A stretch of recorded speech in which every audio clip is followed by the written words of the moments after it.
திராவிட முன்னேற்றக் கழகத்தின் தலைமையிலான மதசார்பற்ற முற்போக்கு கூட்டணியில் இடம்பெற்றிருந்த கட்சிகளாகிய நாம் அரசியல் நெருக்கடியை உணர்ந்த நிலையில் இந்த ஆதரவை நல்கியிருக்கிறோம். தவேக தனிப்பெரும் கட்சியாக வெற்றி பெற்ற நிலையில் திமுக தலைமையிலான கூட்டணி ஆட்சி அமைக்க முடியாமல் போய்விட்டது. தேர்தலுக்கு முன்பே இதை நாம் கணித்தோம். தவேக பெறுகிற வாக்கு சதவீதத்தை வைத்து அரசியல் சூழல் வெகுவாக மாறும், அணி சேர்க்கைகளும் மாறும் என்று தேர்தலுக்கு முன்பே நான் கூறியதை நீங்கள் கட்டாயம் நினைவில் வைத்திருக்கக்கூடும். இப்போது ராஜா நாம் எடுத்த முடிவை விமர்சனம் செய்திருந்தார். சற்று வலி அளிக்கிறது, வலியாகத்தான் இருக்கிறது. இயக்கத் தோழர்கள் இதை கடந்து ஆக்கப்பூர்வமான செயல்களில் ஈடுபட வேண்டும். நம்மை பிடிக்காதவர்கள் எப்போதும் விமர்சித்துக் கொண்டுதான் இருப்பார்கள். நம்முடைய வளர்ச்சியை விரும்பாத காழ்ப்புணர்ச்சி கொண்டவர்கள் எப்போதும் நமக்கு எதிரான அவதூறுகளை பரப்பிக் கொண்டுதான் இருப்பார்கள். நாம் எந்த முடிவு எடுத்தாலும் விமர்சிப்பார்கள். திமுக அணியிலேயே தொடர்வது என்றாலும் மீண்டும் திமுக கொத்தடிமை என்பார்கள். திமுகவிடம் ஏதோ இவர்கள் பெரிய அளவிலே கை நீட்டி வாங்கிவிட்டார்கள், அதனால்தான் வெளியே வர முடியவில்லை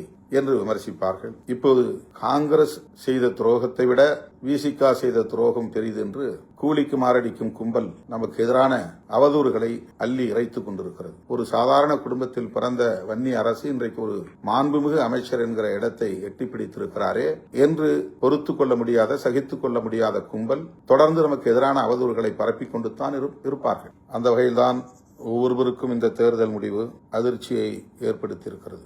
யாரும் ஆட்சி அமைக்க முடியாது என்கிற அளவுக்கு அறுதி பெரும்பான்மை என்று ஒருவருக்கும் அளிக்கவில்லை. ஆனால் தமிழக வெற்றி கழகம் அதிக இடங்களில் வெற்றி பெற்று தனிப்பெரும் கட்சி என்கிற இடத்தை பிடித்தது. ஆட்சி அமைப்பதற்கு கூடுதலாக 11 இடங்கள் அல்லது 12 இடங்கள் தேவைப்பட்டன. இந்த நிலையில் குடியரசுத் தலைவர் ஆட்சியை இங்கே திணித்துவிடக்கூடாது, மறு தேர்தல் உடனடியாக வந்துவிடக்கூடாது. ஆகவே தமிழக வெற்றி கழகத்தின் ஆட்சி அமைவதற்கு ஆதரவளிப்பது அவசியமானது என்பதை உணர்ந்து காங்கிரஸ், இடதுசாரி கட்சிகள், இந்திய யூனியன் முஸ்லீம் லீக் மற்றும் விடுதலை சிறுத்தைகள் கட்சி ஆகிய நாம் திராவிட முன்னேற்றக் கழகத்தின் தலைமையிலான மதசார்பற்ற முற்போக்கு கூட்டணியில் இடம்பெற்றிருந்த கட்சிகளாகிய நாம் அரசியல் நெருக்கடியை உணர்ந்த நிலையில் இந்த ஆதரவை நல்கியிருக்கிறோம். இது தொடர்பாக பலரும் விமர்சனங்களை செய்து வருகிறார்கள். இது தவிர்க்க முடியாததுதான். இந்த விமர்சனங்களை நாம் எதிர்கொண்டுதான் ஆக வேண்டும். இதில் வருத்தப்படுவதற்கோ ஆத்திரப்படுவதற்கோ எதுவும் இல்லை. 10 ஆண்டுகளுக்கு மேலாக திராவிட முன்னேற்றக் கழகத்தின் தலைமையிலான மதசார்பற்ற முற்போக்கு கூட்டணியில் நாம் இடம்பெற்றிருந்தோம். இந்த சட்டப்பேரவை பொதுத் தேர்தலில் அதிமுக, பாஜக இடம்பெற்றுள்ள அந்த கூட்டணி வெற்றி பெற்றுவிடக்கூடாது, ஆட்சி அமைத்துவிடக்கூடாது என்பதை மட்டுமே நாம் ஒரு இலக்காக வைத்து தேர்தல் பரப்புரைகளை மேற்கொண்டோம். தீவிரமாக அவர்களை எதிர்த்து களமாடினோம். நாம் எதிர்பார்த்ததைப் போல அதிமுக, பாஜக கூட்டணி வீழ்த்தப்பட்டு விட்டது. பாரதிய ஜனதா ஒரே ஒரு இடத்தில்தான் வெற்றி பெற்றது. அவர்கள் இங்கே பெரிய அளவில் அரசியல் செய்ய விரும்பினார்கள், காலூன்ற விரும்பினார்கள். அவர்கள் முன்வைத்த சதி முயற்சிகள் அனைத்தும் முறியடிக்கப்பட்டு விட்டன. அந்த வகையிலே நாம் மேற்கொண்ட முயற்சி வெற்றிதான். ஆனால் தவேக தனிப்பெரும் கட்சியாக வெற்றி பெற்ற நிலையில் திமுக தலைமையிலான கூட்டணி ஆட்சி அமைக்க முடியாமல் போய்விட்டது. தேர்தலுக்கு முன்பே இதை நாம் கணித்தோம். இஸ்லாமியர்களின் வாக்குகளையும் கிறிஸ்தவ பெருங்குடி மக்களின் வாக்குகளையும் பெருமளவில் தவேக பிரிக்கும். அதுதான் அவர்களின் ஒரே குறியாக இருக்கிறது.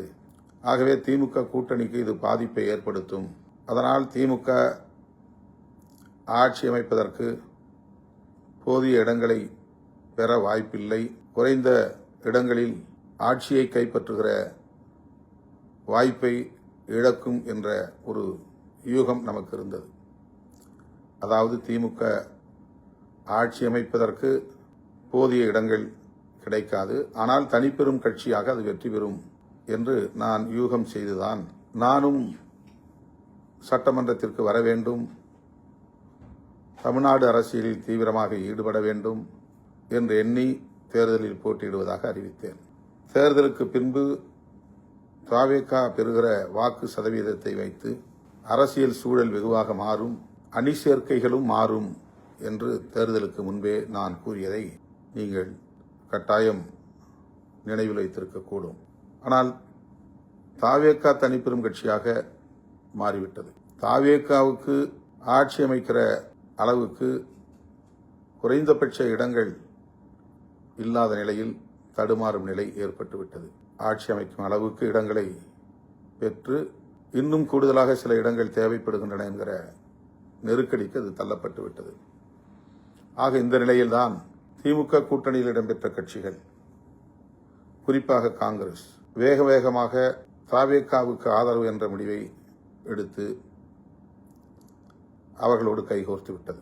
யாரும் எதிர்பார்க்கவில்லை, இவ்வளவு வேகமாக அவர்கள் இந்த முடிவை எடுப்பார்கள் என்று எதிர்பார்க்கவில்லை. இந்த நிலையில்தான் நம்மோடு தொடர்ந்து பயணிக்கிற திமுக கூட்டணியில் இருக்கிற இடதுசாரி கட்சிகள் என்ன முடிவெடுக்கப் போகிறார்கள், அந்த முடிவை நாம் காத்திருந்து பார்க்க வேண்டும். அந்த முடிவின் அடிப்படையில் நாமும் முடிவெடுக்க வேண்டும் என்று நான் கருதி அதை வெளிப்படையாக அறிவித்தேன். இதுவும் உங்களுக்கு தெரிந்த செய்திதான். நிபந்தனையற்ற ஆதரவை அளிப்பது என்று இடதுசாரிகள் முடிவெடுத்தார்கள். அந்த முடிவை அவர்கள் 8ஆம் தேதி அறிவிக்கிறார்கள். அந்த முடிவை ஒட்டி நம்முடைய மாநில உயர்மட்ட குழு, உயர்நிலைக்குழு மாலை 6 மணிக்கு ஆன்லைன் கூட்டத்தில் விவாதிக்கப்பட்டது. 8:45 மணிக்கு தான் இரவு முடிந்தது. அன்றே ஏன் அறிவிக்கவில்லை என்று பலரும் விமர்சிக்கிறார்கள். விமர்சிக்கிறவர்கள் யார் என்று உங்களுக்கு தெரியும். எப்போதும் நம் மீது காழ்ப்புணர்ச்சி கொண்டவர்கள், நம்மை விமர்சிப்பதை மட்டுமே தொழிலாக கொண்டவர்கள், நாம் என்ன செய்தாலும் அதற்கு தவறான உள்நோக்கம் கற்பிக்கக்கூடியவர்கள். ஆகவே அதை நாம் பொருட்படுத்த தேவையில்லை. இடதுசாரி கட்சிகள் எப்படி மாநில குழுவை கூட்டி ஒரு பொது கருத்துக்கு முடிவுக்கு வந்ததோ அதை போல நாமும் நம்முடைய கட்சியின் முன்னணி தோழர்களுடன் கலந்து பேசித்தான் ஒரு முடிவுக்கு வர முடியும் என்பதை இடதுசாரி கட்சிகளுக்கு ஏற்கனவே நாம் சொல்லிவிட்டோம். எனவே 8ஆம் தேதி 4 மணிக்கு அவர்கள் அறிவித்தார்கள் என்றால் 4 மணிக்கே நாம் அறிவிக்க வேண்டும் என்று அதற்கு பொருள் இல்லை, அல்லது 5 மணிக்கே அறிவிக்க வேண்டும் என்றும் பொருள் இல்லை. அந்த முடிவை நம்முடைய உயர்நிலைக் குழுவிலே வைத்து விவாதிப்பது, அதற்கு நமக்கு கால அவகாசம் தேவை. அதை இடதுசாரி கட்சிகளின் தலைவர்களுக்கு நாம் சொல்லிவிட்டோம். அவர்களும் புரிந்து கொண்டார்கள், அதற்கு இசைவும் தந்தார்கள். நீங்கள் சுதந்திரமாக உங்கள் கட்சி உயர்நிலைக் குழு என்ன முடிவெடுக்கிறதோ அதன்படி முடிவெடுங்கள் என்று சொல்லிவிட்டார்கள். ஆகவே 8ஆம் தேதி இரவு 8:45 மணிக்குத்தான் அந்த கூட்டம் நிறைவு பெற்றது. அப்போது அறிவிக்க இயலவில்லை.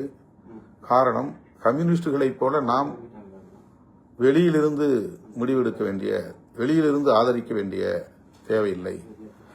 ஆதரவு அளிப்பது என்று முடிவெடுத்தால் நாம் அமைச்சரவையில் சேர வேண்டும் என்பதுதான் தோழர்களின் கருத்தாக இருந்தது. ஆகவே அடுத்த நாள் காலையில் நான் பொதுச் செயலாளர்களோடு மீண்டும் கலந்து பேசி அதன் பிறகு முடிவை அறிவிக்கிறேன் என்று சொல்லியிருந்தேன். 11 மணிக்கு நான் செய்தியாளர்களை சந்திப்பதாக எங்கும் சொல்லவில்லை, அல்லது 4 மணிக்கு செய்தியாளர்களை சந்திக்கப் போகிறேன் என்றும் நாம் அதிகாரப்பூர்வமாக அறிவிக்கவில்லை. பொதுச் செயலாளர்கள் மற்றும் நமது சட்டமன்ற உறுப்பினர்கள் என்னை வந்து சந்திப்பதற்கே 12:45, 12:50 என்று ஆகிவிட்டது, 9ஆம் தேதி பகல். அதன் பிறகு கலந்து பேசினோம். நிறைவாக நாம் கம்யூனிஸ்டுகளைப் போலவே வெளியிலிருந்து ஆதரவு தெரிவிப்பது என்று முடிவெடுத்து தவேகாவுடைய முன்னணி தலைவர்களுள் ஒருவராக இருக்கிற தம்பி ஆதவ் அர்ஜுன் அவர்களை வரவழைத்து அந்த ஆதரவு கடிதத்தை வழங்குவதற்கு 3:30 மணிக்கு மேல் ஆகிவிட்டது. இதுதான் நடந்தது. ஆனால் இடையிலே இருந்தவர்கள் என்னவெல்லாம் பேசினார்கள், அவதூறு பரப்பினார்கள். பேரம் பேசுகிறார் திருமாவளவன், துணை முதலமைச்சராக முயற்சிக்கிறார் திருமாவளவன், முதலமைச்சராவதற்கு இன்னொரு புறம் தூது அனுப்புகிறார், காத்திருக்கிறார் என்றெல்லாம் வாய்க்கு வந்தபடி அவதூறுகளை அள்ளி இறைத்தார்கள். ஆனால் கம்யூனிஸ்டுகளைப் போலவே நிபந்தனையற்ற ஆதரவு, வெளியிலிருந்து ஆதரவு என்று நாம் அறிவித்ததும் அவர்கள் அனைவரின் முகத்திலும் கரி பூசப்பட்டது. அவர்கள் வெட்கி தலை குனிந்தார்கள். அவர்கள் சொன்னதைப் போல எந்த நிலைப்பாடும் நாம் எடுக்கவில்லை. யாரோடும் பேரம் பேசவில்லை, யாருக்காகவும் காத்திருக்கவில்லை. இடதுசாரிகள் எடுத்த முடிவே சிறுத்தைகளின் முடிவு என்பதை உறுதிப்படுத்தினோம். ஆகவே அது வெறும் அவதூறு என்பது உறுதியாகிவிட்டது. இப்படித்தான் ஆதவ் அர்ஜுன் நம் கட்சியிலே இருந்தபோது அவர் திமுகவை விமர்சனம் செய்தார். அவர் மீது நடவடிக்கை எடுக்க வேண்டும் என்று திமுக துணை பொதுச் செயலாளர், நாடாளுமன்ற உறுப்பினர் திரு ஆ. ராஜா அவர்கள் கோரிக்கை விடுத்தார். உடனே சமூக ஊடகங்களில் அரசியல் பேசும் அறிவுஜீவிகள் திருமாவளவன் ஏன் இன்னும் நடவடிக்கை எடுக்கவில்லை, திமுகவுக்கு எதிராக ஆதவ் அர்ஜுன் பேசிய பிறகும் அவர் மீது நடவடிக்கை எடுக்க திருமாவளவன் ஏன் தயங்குகிறார் என்று ஒரு உள்நோக்கம் கற்பித்தார்கள். ஒரு சிலர் ஒருபடி மேலே போய் ஆதவ் அர்ஜுன் மேல் திருமாவளவனால் நடவடிக்கை எடுக்க முடியாது, ஏனென்றால் ஆதவர்ஜனிடம் பல நூறு கோடிகள் பணம் வாங்கி அவருக்கு கட்டுப்பட்ட நிலையில் கிடக்கிறார், முடங்கி கிடக்கிறார் என்றெல்லாம் அவதூறுகளை அள்ளி இறைத்தார்கள். 200 கோடி என்றார்கள், 400 கோடி என்றார்கள். ஆதவர்ஜன் அவ்வளவு பணம் கொடுத்து விட்டு கட்சியிலே சேர்ந்தாராம். அவருடைய பணத்தில் தான் நாம் கட்சியை நடத்தினோமாம். ஆதவர்ஜன் வருவதற்கு முன்பு நாம் மாநாடுகளை நடத்தியது இல்லையா, பேரணிகளை நடத்தியது இல்லையா, விருதுகள் வழங்கும் விழா நடத்தியது இல்லையா? இந்த கும்பல் எப்படிப்பட்ட கும்பல், நமக்கு எதிரான அவதூறுகளை பரப்புகிற கும்பல் என்பதை நீங்கள் புரிந்து கொள்ள வேண்டும். ஆதவர்ஜன் கட்சியில் சேர்ந்த பிறகு நாம் ஒரு விருதுகள் வழங்கும் விழாவை நடத்தினோம். அதில் அவருடைய குழுவை சார்ந்தவர்கள் ஒருங்கிணைப்பு பணிகளை மட்டும் மேற்கொண்டார்கள். மேடை அமைப்பது, ஒலி அமைப்பது, ஊடகங்களுக்கு இணைப்பு கொடுப்பது என்ற பணிகளை மட்டும் மேற்கொண்டார்கள். அவ்வளவுதான். செலவு என்பது நீங்கள் கொடுத்த பணம். கிட்டத்தட்ட 30-40 பேர் தலா 50,000, 1,00,000 என்று வழங்கிய பணம். இதுதான் விருதுகள் வழங்கும் விழாவுக்கு. எப்போதுமே நாம் வெளியில் யாரிடத்திலும் வசூல் செய்ததே கிடையாது, நன்கொடை திரட்டியதே கிடையாது. நீங்கள் கொடுக்கிற பணத்தை கொண்டுதான் விருதுகள் வழங்கும் விழாவை இத்தனை ஆண்டுகளாக நாம் நடத்தி வருகிறோம். யார் யார் பணம் வழங்குகிறார்கள், நன்கொடையாளர்கள் என்பதை மேடையிலேயே அறிவிப்பதுண்டு. இதையெல்லாம் தெரிந்திருந்தும் கூட அந்த விழாவையும் ஆதவர்ஜுன் தான் ஒட்டுமொத்தமாக செலவு செய்து நடத்தினார் என்று அவதூறு பரப்பினார்கள். மது மற்றும் போதைப்பொருள் ஒழிப்பு மாநாடு, மகளிர் மாநாடு ஆதவர்ஜுன் வருவதற்கு முன்பே நாம் முடிவு செய்த மாநாடு. அது ஆதவர்ஜுன் வந்த பிறகு முடிவு செய்த மாநாடு அல்ல. அவர் வராவிட்டாலும் அந்த மாநாட்டை நாம் நடத்தியிருப்போம். அவருக்கு முன்பு அதுபோல எண்ணற்ற பல மாநாடுகளை நடத்தியிருக்கிறோம். லட்சக்கணக்கான மக்களை திரட்டி நடத்தியிருக்கிறோம். அந்த மாநாட்டுக்கு நான் தமிழ்நாடு முழுவதும் மண்டல வாரியாக உங்களை சந்தித்தேன். ஆங்காங்கே நீங்கள் வழங்கிய நிதி, பல லட்சக்கணக்கில் வழங்கிய நிதி அந்த மாநாட்டுக்கு பயன்படுத்தப்பட்டது. நாம் எதுவுமே இல்லாத ஒரு கட்சி. அதனால் இவர்களுக்கு மாநாடு நடத்துவதற்கு, இவ்வளவு மக்களை திரட்டுவதற்கு எங்கிருந்து சக்தி வந்துவிடும், ஆதவர்ஜுன் தான் தந்திருப்பார் என்று இந்த கும்பல் யூகம் செய்து நமக்கு எதிரான அவதூறுகளை இன்றைக்கும் பரப்பிக் கொண்டிருக்கிறார்கள். இப்போது நமக்கு யார் யார் நமக்கு எதிரான காழ்ப்புணர்வை கொண்டிருக்கிறார்கள் என்பதை அறிந்து கொள்வதற்கான ஒரு வாய்ப்பு மீண்டும் நமக்கு கிடைத்திருக்கிறது. ஆகவே அந்த மாநாடு, மது மற்றும் போதைப்பொருள் ஒழிப்பு மாநாடு, முழுக்க முழுக்க மக்கள் கொடுத்த நிதியிலிருந்து நடத்தப்பெற்ற மாநாடு. அந்த மாநாட்டில் திமுக எப்படி வரலாம், திமுக பொறுப்பாளர்கள் எப்படி வந்து அமரலாம் என்று சில அறிவுஜீவிகள் கேள்வி எழுப்புகிறார்கள். உடனே திமுக சொம்பு என்றெல்லாம் நம்மை விமர்சனம் செய்தார்கள். ஆதவர்ஜுன் மீது நடவடிக்கை எடுக்காமல் இருக்கிறார் என்கிற போதும் திமுகவுக்கு பயப்படுகிறார் என்றார்கள். மது மற்றும் போதைப்பொருள் ஒழிப்பு மாநாடு என்பது அனைவருக்கும் பொதுவானது, எல்லா கட்சிக்கும் பொதுவானது. ஆகவே செய்தியாளர்கள் சந்திப்பில் அதிமுகவும் பங்கேற்கலாம், திமுகவும் பங்கேற்கலாம் என்று நான் வெளிப்படையாக ஒரு அழைப்பு விடுத்தேன். அவரவர் கட்சி அவரவருக்கான செயல் திட்டம் வெவ்வேறாக இருந்தாலும் கூட தேசிய அளவிலான ஒரு மது விலக்கு கொள்கை என்பது தேவைப்படுகிறது. ஒரு மாநிலத்திலே மது விலக்கு, இன்னொரு மாநிலத்தில் நடுவிலை சுற்றிலும் மது விலக்கு அமலில் இல்லை. இங்கே மட்டும் மது விலக்கு அமலில் இருந்தால் என்ன செய்ய முடியும் என்ற கேள்வியை அவர் எழுப்பியது சரிதான். பாண்டிச்சேரியிலே தாராளமாக மது புழங்குகிறது, ஆந்திராவிலே மது புழங்குகிறது, தமிழ்நாட்டிலே மது விலக்கு நடைமுறைப்படுத்தப்படுகிறது என்றால் அது வெறும் போலித்தனமான மது விலக்காகத்தான் இருக்க முடியும். எனவே மாநில அரசுக்கான அதிகாரமாக அது இருந்தாலும் கூட அதை இந்திய ஒன்றிய அரசு கையில் எடுத்து மதுவிலக்குக்கான ஒரு தேசிய கொள்கையை வரையறுக்க வேண்டும் என்று நாம் சொன்னோம். உடனே மாநில அரசின் கொள்கைகளை மத்திய அரசுக்கு எப்படி ஒப்படைக்கலாம் என்று சில அறிவுஜீவிகள் கிளம்பிவிட்டார்கள். திருமாவளவன் மாநில உரிமை பேசக்கூடியவர், மாநில சுயாட்சி பேசக்கூடியவர், மதுவிலக்கு கொள்கை மாநில அரசிடம் இருக்கிற அந்த அதிகாரத்தை இந்திய ஒன்றிய அரசிடம் ஒப்படைக்க பார்க்கிறார் என்றெல்லாம் நமக்கு எதிரான அவதூறுகளை பரப்பினார்கள். ஆக அதிமுக அதிலே பங்கேற்கவில்லை, திமுகவை சார்ந்தவர்கள் இன்று பங்கேற்றார்கள். இதெல்லாம் நடந்த வரலாறு. அப்போது நம்மை திமுக சொம்பு என்றார்கள். ஆதவர்ஜின் மீது நடவடிக்கை எடுக்காததற்கு இதுதான் காரணம் என்றார்கள். ராஜா சொல்லியும் இவர் நடவடிக்கை எடுக்காமல் தாமதப்படுத்துகிறார், ஏன் தாமதம் படுத்துகிறார், ஏன் இன்னும் வாய் திறக்கவில்லை என்றெல்லாம் சொன்னார்கள். எல்லோருக்குமான தலைவர் அம்பேத்கர் என்கிற நூல் வெளியீட்டு விழாவில் நான் பங்கேற்க இயலாமற் போனது. பங்கேற்றால் அது ஒரு அரசியல் முடிவாக மாறும். ஒரு அணி சேர்க்கை தொடர்பான கருத்துருவாக்கத்தை ஏற்படுத்தும். திமுக கூட்டணியில் இருந்த திருமாவளவன் விஜயோடு கைகோர்த்து விட்டார், அணி மாறிவிட்டார், புதிய அணி உருவாகிவிட்டது என்றெல்லாம் பேசக்கூடிய ஒரு சூழல் உருவாகும். ஆகவே ஒரு மேஜர் டெசிஷன், மிக முக்கியமான முடிவு, அந்த முடிவை எடுப்பதிலே ஒரு தயக்கம் இருந்த காரணத்தினால் அந்த விழாவில் நாம் பங்கேற்கவில்லை. அதுதான் காரணம். ஆனால் அதற்கும் வாய்க்கு வந்தபடி பலரும் பலவிதமான கருத்துக்களை பேசினார்கள், அவதூறுகளை பரப்பினார்கள். அந்த கூட்டத்தில் பேசிய ஆதவ் அர்ஜுன் திமுகவுக்கு எதிரான கடும் விமர்சனத்தை முன்வைத்த நிலையில் அவரை அழைத்து நான் விளக்கம் கேட்டேன். அவர் தன்னுடைய கருத்து சரியானது என்று சொன்ன நிலையில்தான் 6 மாதம் அவர் மீது நாம் நடவடிக்கை எடுத்தோம். அப்போது ஆதவ் அர்ஜுனிடத்திலே பல 100 கோடி பணம் பெற்றுக்கொண்ட காரணத்தினால்தான் திருமாவளவனால் அவர் மீது நடவடிக்கை எடுக்க முடியவில்லை என்று சொன்ன கும்பல் வாயடைத்து போனது. அவர்களின் முகத்தில் கரி பூசப்பட்டது. அது உண்மையாக இருந்தால் ஆதவ் அர்ஜுன் மீது 6 மாத ஒழுங்கு நடவடிக்கையை நாம் எடுத்திருக்க முடியுமா என்ற கேள்வி எழுகிறது. ஆகவே அவர்களுடைய அவதூறு பொய்த்து போனது. அதன் பிறகு அவர் வந்து நான் விசிகாவிலிருந்து விலகுகிறேன், தாவேகாவில் சேருகிறேன் என்று நம்மிடத்திலே நாகரிகமான முறையில் சொல்லிவிட்டுத்தான் விடைபெற்றார். நானும் வாழ்த்தி அனுப்பி வைத்தேன். அதன் பிறகு அவருக்கும் நமக்கும் எந்த தொடர்பும் இல்லை.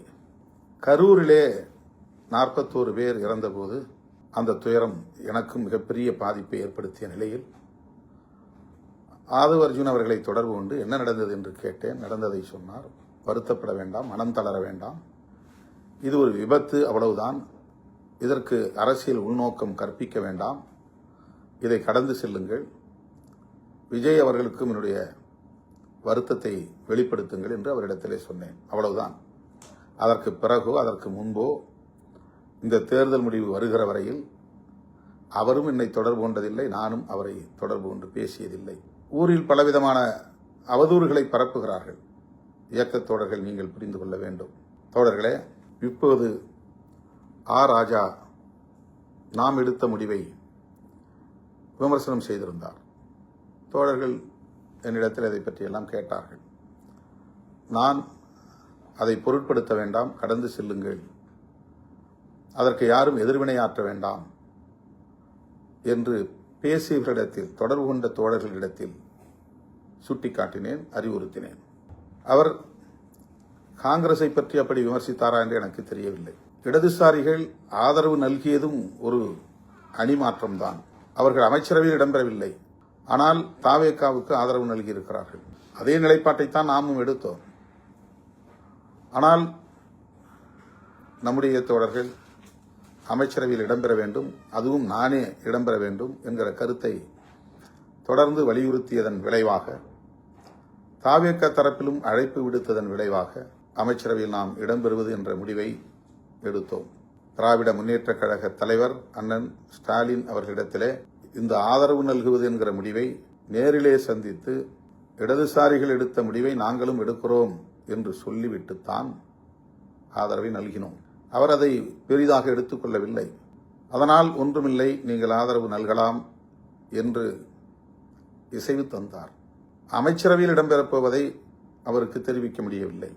ஆனால் முன்னணி அமைச்சர்கள் ஒரு சிலரை நான் தொடர்பு கொண்டு இப்படி ஒரு நிலைப்பாட்டை நாங்கள் எடுக்கிறோம் என்று சொல்லிவிட்டு அதன் பிறகுதான் செய்தியாளர்களை சந்தித்து விசிக அமைச்சரவையில் இடம்பெறுகிறது என்ற அறிவிப்பை செய்தேன்.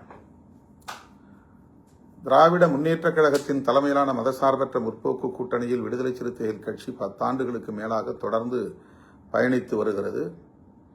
எந்த அளவுக்கு அந்த தோழமைக்கு நாங்கள் முக்கியத்துவம் கொடுத்திருக்கிறோம், எந்த அளவுக்கு உற்ற துணையாக இருந்திருக்கிறோம், அந்த கூட்டணியை பாதுகாக்க வேண்டும் என்பதில் எங்களால் ஆன பங்களிப்பை எவ்வளவு செலுத்தியிருக்கிறோம் என்பதை திமுக தலைவர் அண்ணன் முத்துவேல் கருணாநிதி ஸ்டாலின் அவர்கள் மிக நன்கு அறிவார்.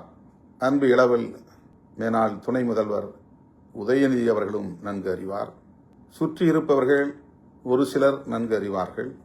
ஆனால் அதையும் தாண்டி நாம் எடுத்த இந்த முடிவை திமுக தரப்பில் திரு ராஜா உட்பட பலர் விமர்சிக்கிறார்கள் என்கிற போது சற்று வலி அளிக்கிறது, வலியாகத்தான் இருக்கிறது. என்றாலும் கூட அவர்கள் ஆதங்கப்படுவதில் நாம் ஒரு நியாயம் இருக்கிறது என்பதை உணர்ந்து கொள்ள வேண்டும். அதாவது திமுகவை கடுமையாக விமர்சித்துக் கொண்டிருக்கிற தாவேகாவோடு நாம் கைகோர்ப்பதை அல்லது அவர்களோடு களத்தில் நிற்பதை அல்லது அவர்களுக்கு ஆதரவு அளிப்பதை அவ்வளவு எளிதாக எப்படி திமுக தொண்டர்களால் கடந்து செல்ல முடியும்? இது மனித இயல்புதான். கடும் சொற்களால் விமர்சிக்க கூடாது என்று அண்ணன் ஸ்டாலின் அவர்கள் தன்னுடைய தொண்டர்களுக்கு அறிவுறுத்தியிருக்கிறார். அந்த பதிவை உடனே எடுக்கும்படி ஆணையிட்டிருக்கிறார். இதுவும் நாம் அறிந்த ஒன்று. இந்த நிலையில் ராஜா அவர்களை எதிர்த்து விமர்சிப்பதோ, திமுகவுக்கு எதிராக விமர்சனங்கள் செய்வதோ அல்லது போராட்டங்களை நடத்துவதோ தேவையற்றது. இயக்கத் தோழர்கள் இதை கடந்து ஆக்கப்பூர்வமான செயல்களில் ஈடுபட வேண்டும். நமது கட்சியின் மறுகட்டமைப்பு பணிகளில் கவனம் செலுத்த வேண்டும். விருதுகள் வழங்கும் விழாவை சிறப்பாக நடத்த வேண்டும்.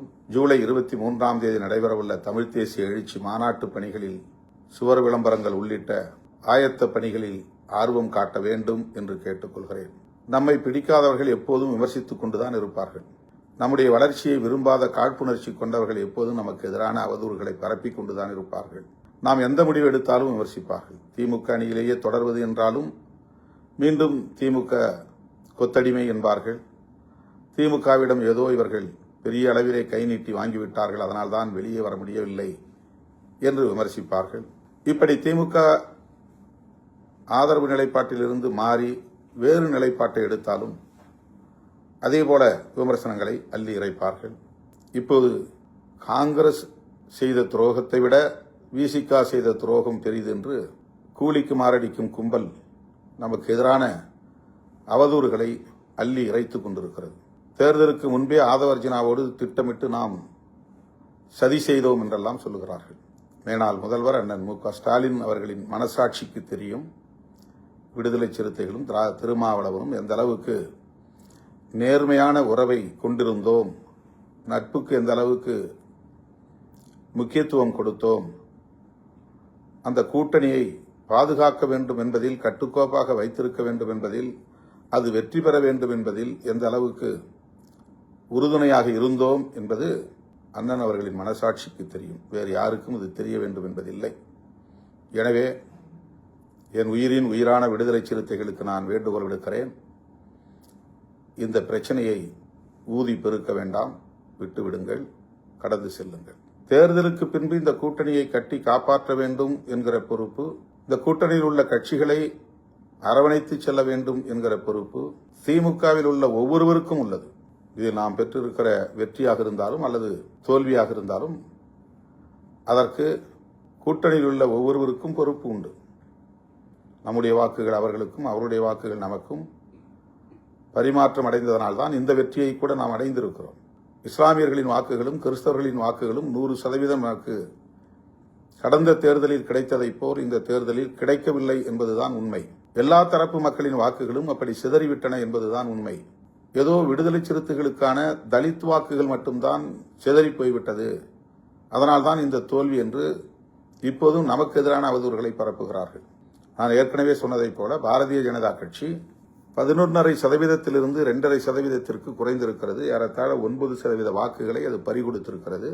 அந்த 9% வாக்குகளும் பாஜகவுக்கு ஏற்பட்டிருக்கிற இழப்பும் தலித்துகளின் வாக்குகளா என்பதை எண்ணி பார்க்க வேண்டும். நாம் தமிழர் கட்சி கடந்த முறை 8% வாக்குகளை பெற்ற கட்சி இப்போது 4% குறைந்திருக்கிறது. அதற்கு 4% வாக்குகள் இழப்பு ஏற்பட்டிருக்கிறது. இந்த 4% வாக்குகளும் தலித் வாக்குகளா என்பதை எண்ணி பார்க்க வேண்டும். திமுகவுக்கும் அதிமுகவுக்கும் அவர்களுடைய core vote bank, standard vote bank, அவர்களுக்கு வழக்கமாக வரக்கூடிய வாக்கு வங்கி சரிந்திருக்கிறது. அவ்வளவு வாக்குகளும் தலித் வாக்குகளா என்பதை எண்ணி பார்க்க வேண்டும். ஆகவே எல்லா கட்சிகளுக்கும் அவர்களின் நிலையான வாக்கு வங்கியில் பாதிப்பு உருவாகி இருக்கிறது. குறிப்பாக சிறுபான்மை சமூகத்தினரின் வாக்குகள் தாவேகா பக்கம் போயிருக்கிறது. முதல் தலைமுறையினரின் வாக்குகள் பெருமளவில் அவர்கள் தாவேகாவுக்கு அளித்திருக்கிறார்கள். இதுதான் உண்மை. ஆனால் சமூக ஊடகங்களில் விவாதிக்கக்கூடிய அரசியல் ஜாம்பவான்கள் ஏதோ விடுதலை சிறுத்தைகள் கட்சிக்குத்தான் மிகப்பெரிய இழப்பு ஏற்பட்டு விட்டது, தலித்துகள் தான் எல்லோரும் அந்த பக்கம் திரும்பிவிட்டார்கள், தலித் வாக்கு வங்கியே சரிந்து விட்டது என்றெல்லாம் பரப்புகிறார்கள். ஆக காங்கிரசுக்கு எதிராக அவர்களுக்கு ஆத்திரம் வரவில்லை, அல்லது கம்யூனிஸ்டுகளை விமர்சிக்கிற துணிச்சல் இல்லை, IUML இந்திய யூனியன் முஸ்லீம் லீக்கை விமர்சிக்கிற துணிச்சல் இல்லை. திருமாவளவனை எப்படியும் விமர்சிக்கலாம், எப்போதும் விமர்சிக்கலாம்.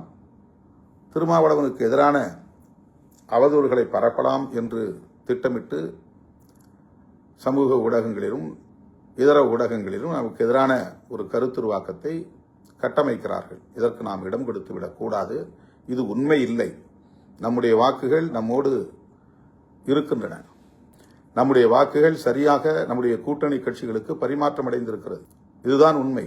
மற்றவர்கள் பரப்புவதை நாம் நம்ப தேவையில்லை. அவர்கள் அவதூறுகளை திட்டமிட்டு பரப்புகிறார்கள். இதை ஏற்க வேண்டாம் என்று உங்களை நான் கேட்டுக்கொள்கிறேன். நம் கவனத்தை திசை திருப்புவதற்கு முயற்சிக்கிறார்கள். நாம் எடுத்த முடிவு சரியோ தவறோ, ஆனால் இன்றைக்கு அமைச்சரவையில் அதிகாரத்தை பகிர்ந்து கொள்ளும் அளவிற்கான ஒரு இடத்தை விடுதலை சிறுத்தைகள் கட்சி எட்டியிருக்கிறது. வாக்கு வங்கியை இதுவரையில் நாம் நிரூபிக்கவில்லை. நமக்கு எத்தனை சதவீதம் வாக்குகள் தமிழ்நாட்டில் இருக்கின்றன என்பதை உறுதிப்படுத்தாத நிலையிலும் கூட ஒரு கட்சி மாநில கட்சியாக அங்கீகாரம் பெற்றிருக்கிறது. வாக்கு வங்கியை நிரூபிக்காத ஒரு கட்சி அமைச்சரவையில் இன்றைக்கு இடம்பெற்றிருக்கிறது. இந்த அளவில் மட்டும்தான் இதை நீங்கள் பார்க்க வேண்டும். இவர்களெல்லாம் அங்கீகாரம் பெற்றுவிட்டார்களே, அமைச்சரவையில் இடம்பெற்று விட்டார்களே, ஒரு சாதாரண குடும்பத்தில் பிறந்த வன்னி அரசு இன்றைக்கு ஒரு மாண்புமிகு அமைச்சர் என்கிற இடத்தை எட்டி பிடித்திருக்கிறாரே என்று பொறுத்துக் கொள்ள முடியாத, சகித்துக் கொள்ள முடியாத கும்பல் தொடர்ந்து நமக்கு எதிரான அவதூறுகளை பரப்பிக் கொண்டுதான் இருப்பார்கள். திருமாவளவன் அதிகாரத்துக்காக அலைகிறார், பதவி பித்து பிடித்து அலைகிறார், பதவி வெறி பிடித்து அலைகிறார் என்றெல்லாம் சொன்னார்கள். ஏதோ நான் துணை முதலமைச்சராவதற்காக பேரம் பேசிக் கொண்டிருக்கிறேன் என்பதைப் போல, நானே அமைச்சராவதற்கு ஆசைப்படுகிறேன் என்பதைப் போல, வன்னியரசுதான் அமைச்சர் என்று அறிவித்த பிறகு அவர்கள் அத்தனை பேரின் முகத்திலும் கரி பூசி இருக்கிறோம். அவர்கள் நினைத்தது பொய் ஆகிவிட்டது, பொய்த்து போய்விட்டது. எத்தனையோ முறை பாரதிய ஜனதா அமைச்சரவையிலேயே இடம்பெறுவதற்கு வாய்ப்பு இருக்கிறது என்று பல பேர் வந்து என்னிடத்திலே ஆசை காட்டிய வரலாறு உண்டு. அப்போதெல்லாம் மயங்காதவன் இப்போது இந்த அமைச்சரவையிலே இடம்பெறப் போகிறோம் என்ற கதையை கட்டினார்கள், பரப்பினார்கள். அது உண்மையில்லை என்பதை நாம் இன்றைக்கு நடைமுறைப்படுத்தி காட்டியிருக்கிறோம். ஒரு MP கிடைத்தாலும் அது நமக்குத்தான் என்று ஆசைப்படுகிற பல பேர் இருக்கிற இந்த அரசியல் களத்தில், ஒரு அமைச்சர் கிடைத்தாலும் அது நமக்கே, நம்முடைய குடும்பத்திற்கே என்று ஆசைப்படுகிறவர்கள் இருக்கிற அரசியல் களத்தில் அப்படி இல்லை. அதுபோன்ற முடிவை இந்த இயக்கம் எடுக்காது என்பதை நாம் இன்றைக்கு உறுதிப்படுத்தி காட்டியிருக்கிறோம். கூட்டணி ஆட்சி முறையை அங்கீகரித்திருக்கிறோம். தமிழ்நாட்டில் கூட்டணி ஆட்சி முறை வர வேண்டும் என்று முதலில் முன்மொழிந்த இயக்கம் விடுதலை சிறுத்தைகள் கட்சி. அப்படி ஒரு சூழல் காலத்தின் கட்டாயத்தால் உருவாகி இருக்கிறது. அமைச்சரவையிலே இடம்பெறுகிற ஒரு வாய்ப்பு கனிந்திருக்கிறது. ஆகவே நாம் எடுத்திருக்கிற முடிவு சரியோ தவறோ, அதிகாரத்தை பகிர்ந்து கொள்ள வேண்டும் என்ற வேட்கை தணிந்திருக்கிறது. அந்த வாய்ப்பை நாம் பயன்படுத்தியிருக்கிறோம். அந்த புரிதலோடு தோழர்கள் களமாட வேண்டும். யார் நம்மை எவ்வளவு மோசமாக விமர்சனம் செய்தாலும் அதற்கு நீங்கள் செவி சாய்க்க வேண்டாம். போராட்டம் என்கிற பெயரில் கவனம் சிதற வேண்டாம். நம்முடைய அவர் மட்டுமல்ல, இதுபோல் எண்ணற்ற பலர் சமூக ஊடகங்களில் வாய்க்கு வந்தபடி பேசிக் கொண்டிருக்கிறார்கள். அவர்களுக்கெல்லாம் காலம் பதில் சொல்லும், நம்முடைய களம் பதில் சொல்லும். ஆகவே நாம் எடுத்த நிலைப்பாட்டில் தெளிவாக இருப்போம், உறுதியாக இருப்போம், துணிவாக களமாடுவோம். ஜூலை 23 தமிழ் தேசிய எழுச்சி மாநாட்டில் நாடே வியக்கும் அளவுக்கு லட்சக்கணக்கான சிறுத்தைகளை அணிதிரட்டுவோம். அதற்கான ஏற்பாட்டில் தீவிரம் காட்டுவோம். சுவர் விளம்பரங்களை தொடங்குங்கள், துண்டறிக்கை விளம்பரங்களை மேற்கொள்ளுங்கள். கிராமம் கிராமமாக சென்று பெண்கள், குழந்தைகள், இளைஞர்கள் உட்பட அனைவரையும் திரட்டுவதற்குரிய கவனத்தை செலுத்துங்கள். நாம் அவதூறுகளுக்கு முகம் கொடுக்க வேண்டாம். அது நமக்கு பாதிப்பை ஏற்படுத்தும். அவதூறு பேசுகிறவர்கள் பேசிக்கொண்டே இருக்கட்டும். நம்முடைய இலக்கில் கவனம் செலுத்துவோம் என்பதை சொல்லி முடிக்கிறேன். நன்றி, வணக்கம்.